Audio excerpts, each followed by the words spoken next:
Why don't we start out with something pretty simple, like in the simplest terms, what is leadership? Well, leadership is influence. That's what I teach in the 21 Irrefutable Laws of Leadership. And the reason I use that as a definition is when I started teaching leadership now a long time ago, I was really starting 50 years ago teaching leadership. People thought leadership was position.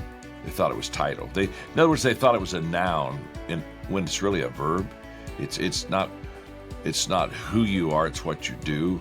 And that's why there are many people who never have like major leadership positions, but they're terrific leaders. And in fact, if you'd even go back to the last century, arguably maybe the most influential leader in the whole world was Mother Teresa.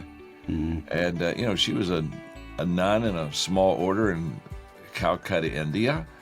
She didn't have a title or a position or a place of leadership, but she was one. So leadership is influence, the ability to touch and influence people. Now, I have to qualify that just for a moment, Pat, because today in our social environment that we have with so much social media, people are do you like me, do you not like me, and they're throwing all this stuff out. And there'd be a tendency when you think of leadership of influence, if somebody said, well, I had X amount of people follow me. I would say there's a difference between that influence. That's entertainment influence.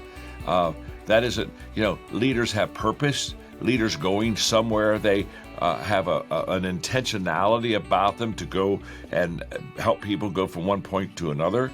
So they influence people in the area of purpose and values. So with the social media going on, I sometimes have to qualify influence just a little bit. It doesn't mean that you have just a bunch of people giving you a thumbs up. Thank you for doing that, because in the world we live in today, obviously there's an awful lot of noise.